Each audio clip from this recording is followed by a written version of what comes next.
A clear and present threat to Canadians? Islam or incels?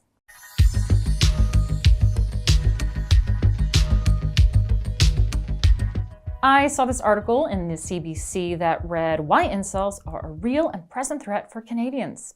And aside from the obvious in this article, I just want to point out how extensive this article is. I mean, just look at the length of this thing. This article has to be thousands of words long. I mean, how much can they write about incels, really? Incels are self-described as involuntary celibates.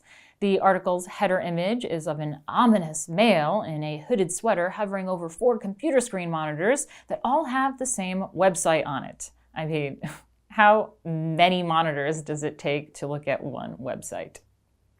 Notice that the website has an image of an NPC and Pepe. I mean, I wonder what they're trying to say there. It captions the image with, "The Fifth Estate spent months infiltrating incel forums to get a sense of what's going on in these dark corners of the internet.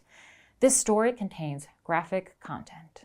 It all began with a Facebook post on January 19th, 2019.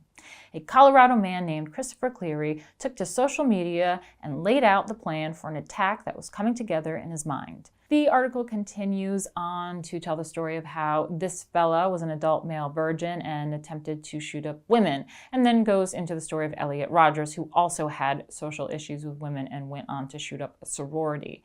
Involuntary celibates, or incels, are an online brotherhood of men who say they are unsuccessful in their romantic attempts with women. Incels interact in forums online like 4chan, Reddit, and a few public incel boards, and even on popular social media platforms including Facebook and YouTube. They often express extreme feelings of misogyny and hatred. Incel became a religion of sorts, and it's a recent ideology. Antfield of Western University said, "These are people who found each other online and can ruminate over what they can do." So this is interesting. I mean, can you think of any other religion that is organized, violent, and are misogynistic?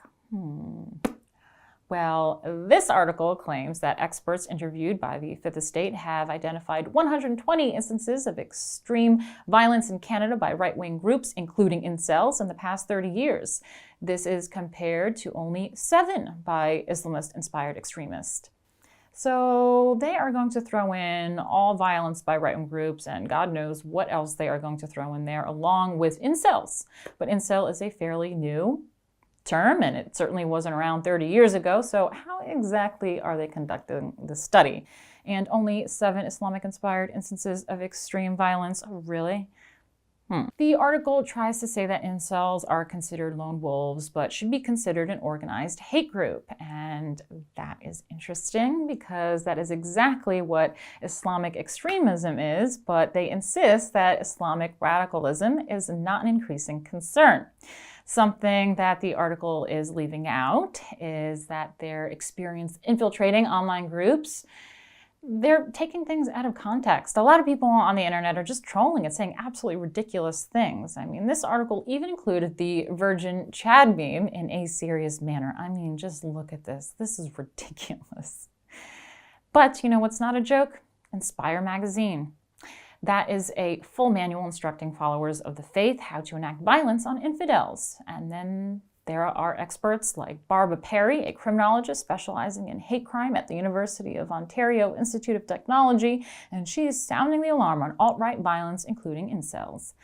I mean, of course this woman would specialize in hate crime. She looks like she stepped right out of teaching a gender studies class. The article goes on and says that this is an increasing concern. They insist that Islam is not an increasing concern.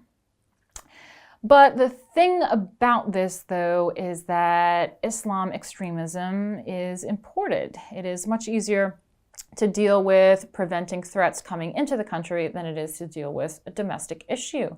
They are refusing to acknowledge how to protect their own citizens from something that they can potentially prevent. If they want to focus on incels, that's what they want to focus on. It's something harder to control, and I think that their priorities are all mixed up. If you want to see more from me and the rest of the Rebel team, like and subscribe.